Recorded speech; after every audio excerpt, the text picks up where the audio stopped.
Hi, we're going to continue discussing about functions and this time combinations and compositions of functions. And we are going to look at nonlinear functions, meaning what? Quadratic functions.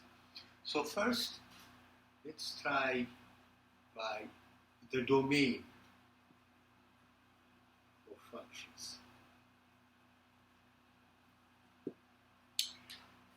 And so for instance, find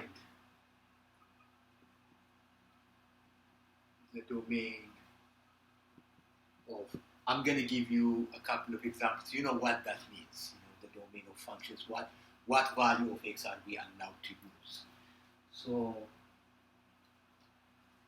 let's say f of x is equal to x squared minus 7x. And if you are asked to find what is the domain of this function, you can plug in any value of x from negative infinity to infinity. So there is no restriction. Your function could be 0. 0 is a real number. So when you see this, because it's not a rational function or there is no denominator, you need not worry. So it would be what? From negative infinity to infinity. That is the domain. Okay. Let's look at another example. Let's say this time g of x is equal to 3x plus 2 over x squared minus 2x minus 3.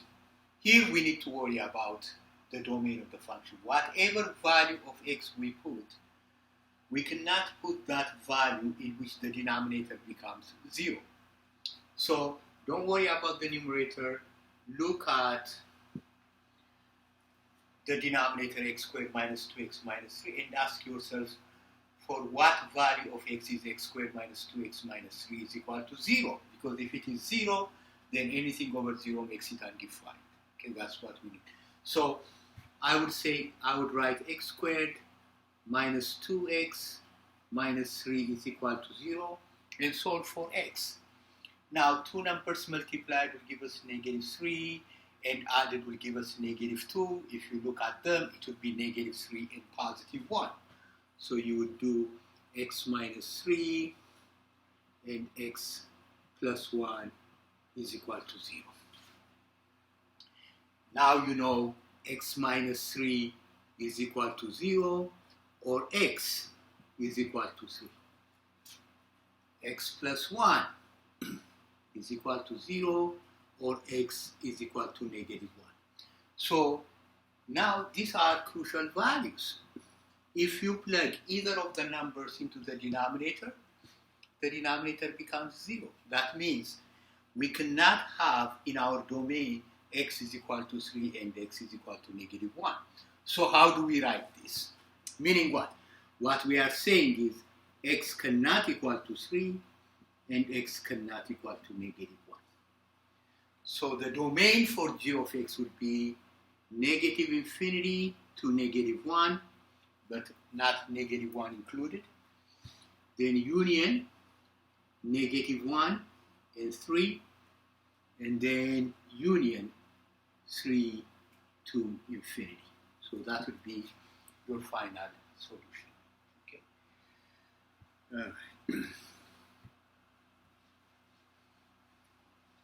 Let me do another one. Another instance on which you have to really look at the domain. So h of x is equal to the square root of 3x plus 12. Now in this one, because of the square root, there are some restrictions. You cannot have a value of x in which 3x plus 12 would end up with a negative number, because the square root of a negative number is not a real number. It's a complex number. So you would say, how do I write the domain? whatever I put here, 3x plus 12, has to be greater than or equal to 0. It cannot be less than 0. Then let's solve this. 3x, move 12 to the other side, is greater than or equal to negative 12.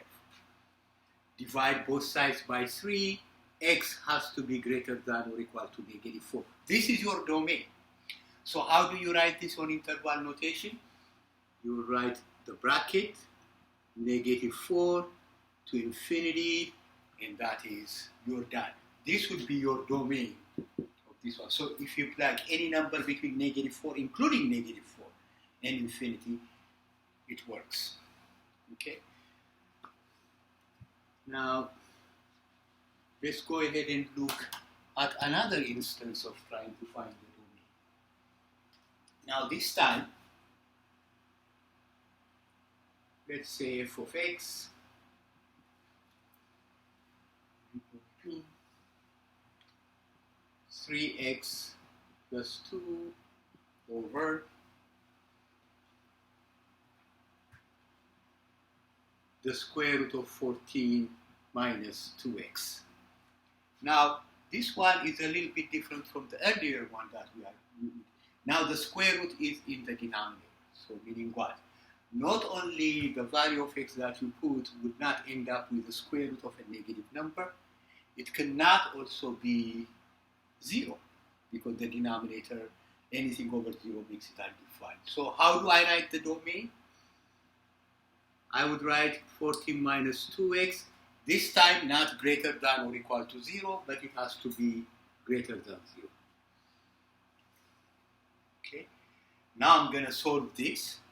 Negative 2x, move 14 to the other side, it becomes greater than negative 14. Let's solve for this. Divide both sides by negative 2, by negative 2. Now you know, if you divide by a negative number, the inequality would change. So this would be x less than 7. This is your domain. So how do you write this? Because it is x less than 7, then you can write negative infinity to 7, and you're done. Okay? So make sure of the distinctions between the radical being in the denominator and in the numerator. In the numerator, you can write greater than or equal to 0. In the denominator, it has to be greater than 0.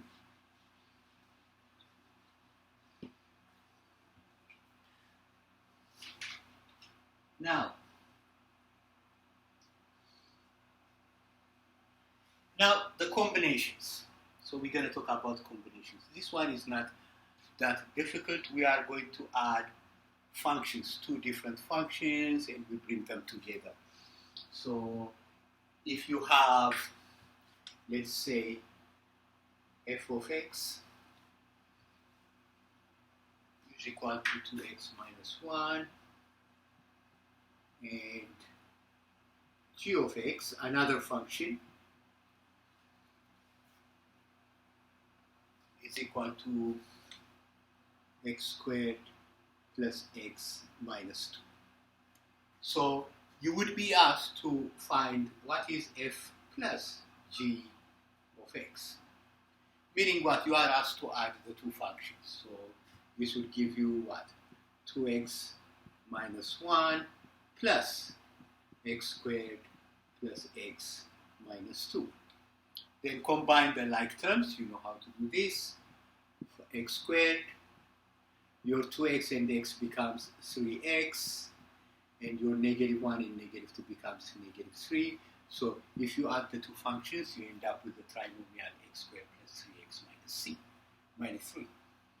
Let's do f minus g of x. Okay. Then all you need to watch out is the sign. It's not that hard. Minus x squared plus x minus 2. So my answer would be what? It would be minus x squared, right? And then 2x minus x gives us positive x. And minus 1 minus minus 2 gives us minus 1 plus 2, which is 1.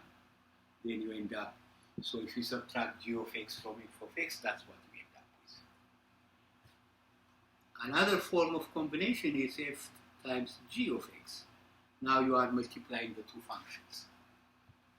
So this would give us, probably, let me write it on top.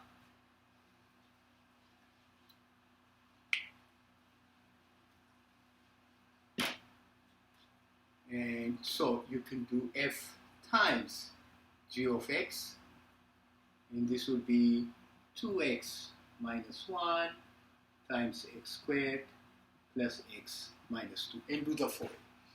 Now 2x times x squared gives us 2x cubed, 2x times x gives us 2x squared, 2x times negative 2 is negative 4x, and then distribute negative 1 to everything inside, minus x squared minus x plus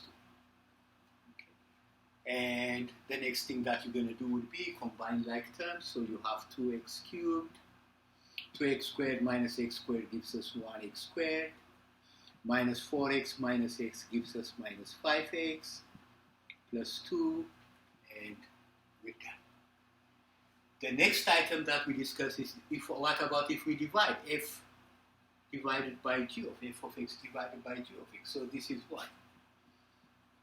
2x minus 1 over x squared plus x minus 2, and then you're done. That's what we mean by combinations. Okay, so it's not that difficult to understand it. Okay. So that is what we mean by combination.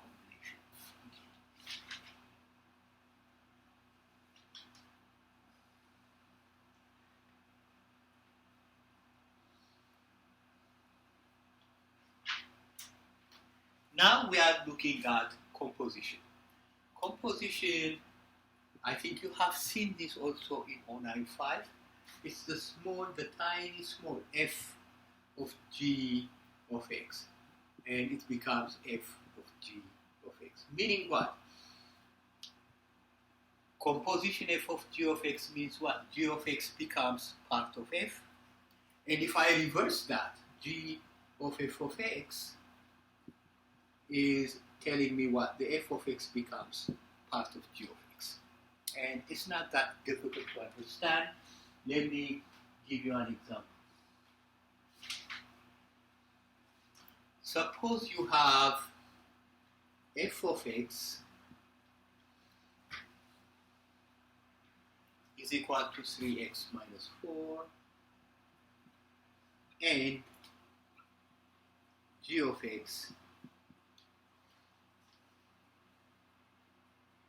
2x squared minus x minus 1. 2x squared minus x minus 1. Then f of g of x means what?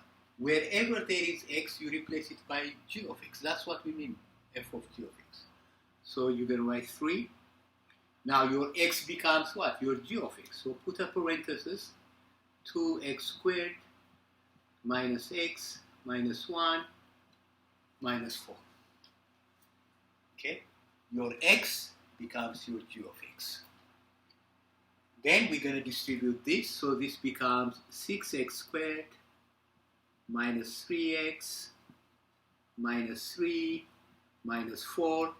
Now combine these two together, so you have 6x squared minus 3x minus 7. That is your f of g of x. Let me reverse this. What if we have g of f of x? Now, your 3x minus 4 becomes part of your 2x squared minus x minus 1. So wherever there is x, you plug 3x minus 4. So now your parent function is 2x squared. I'm going to write 2. Instead of x, I'm going to plug in 3x minus 4 squared minus and then x, 3x minus 4 minus 1. Look, wherever there is x, I plug 3x minus 4. X, 3x minus 4. Okay, so let me rewrite this. Let me see what we get from here. Now, let's FOIL this. If you FOIL this, you would get 9x squared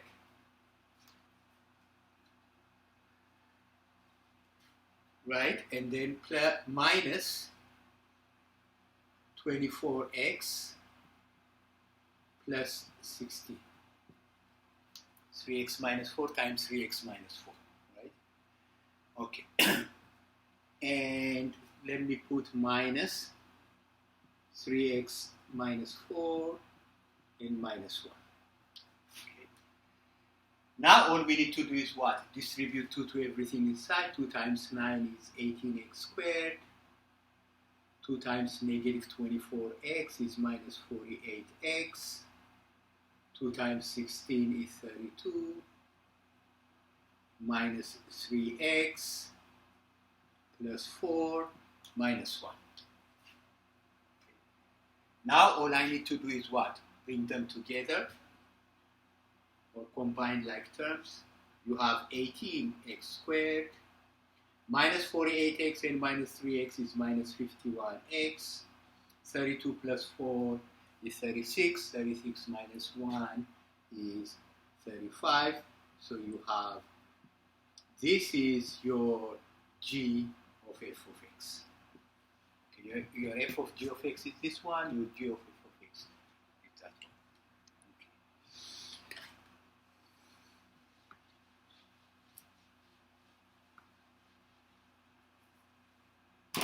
one. Okay. Probably let me do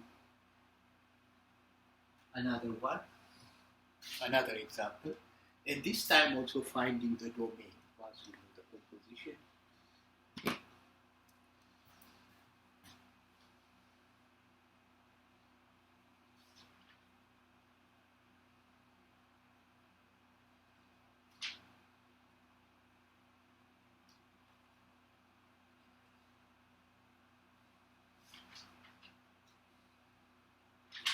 So, let's say your f of x is equal to 2 over x minus 1.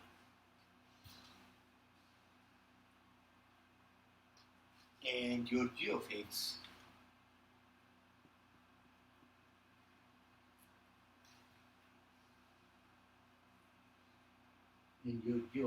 is 3 over x.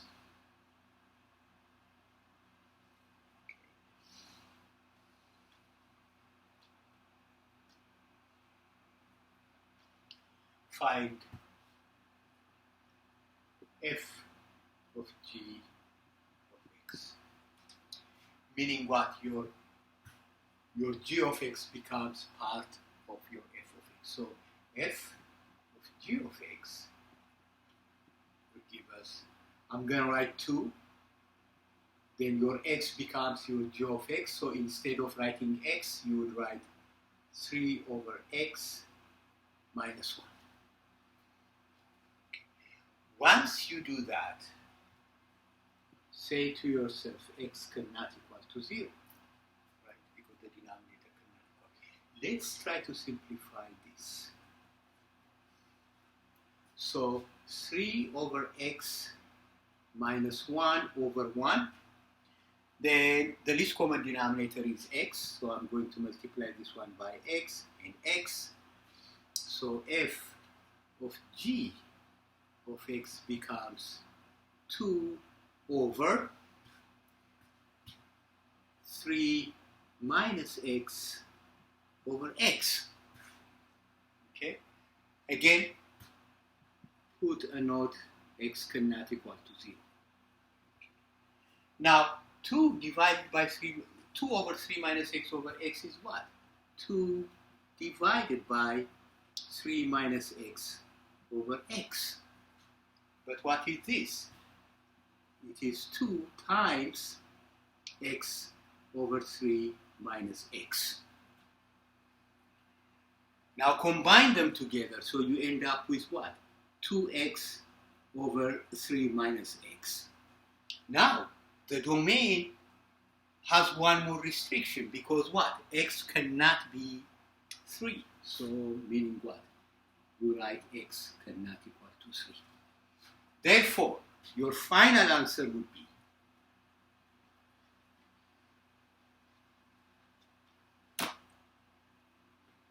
f of g of x is equal to 2x over 3 minus x, and then you will write domain, since x cannot equal to 0 and x cannot equal to 3, you would write negative infinity to 0, union 0 to 3, union 3 to infinity.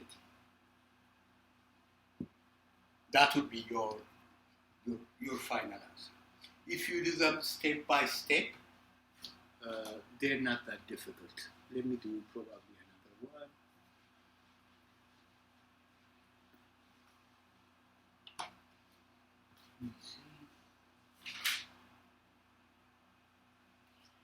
Let's do f of x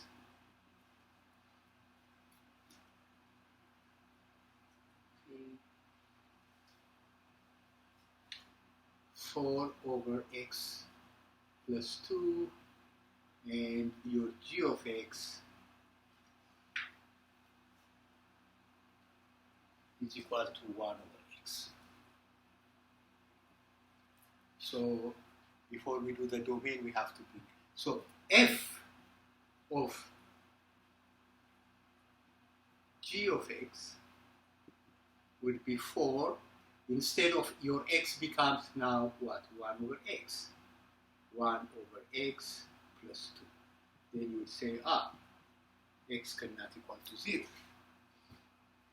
Okay. Now, let's try to simplify this the way we did it earlier. 1 over x plus 2 over 1, right? Find common denominator, so it is x and x, so you end up with 1 plus 2x over x. So your f of g of x would give you 4 over 1 plus 2x over x. Okay. 4 divided by 1 plus 2x over x means 4 times x.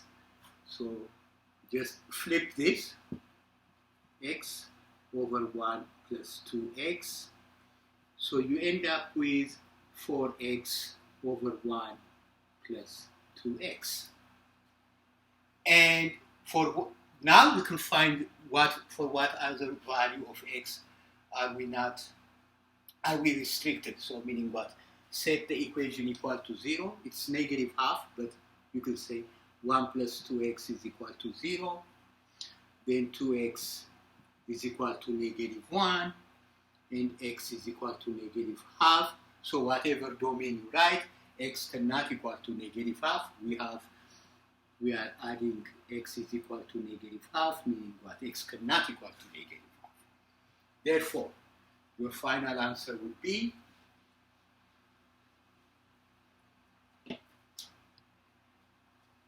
f of g of x is equal to 4x over 1 plus 2x, and then you will write the domain of this composition would be from negative infinity to negative half, union negative half to 0, union 0 to infinity, and you are done.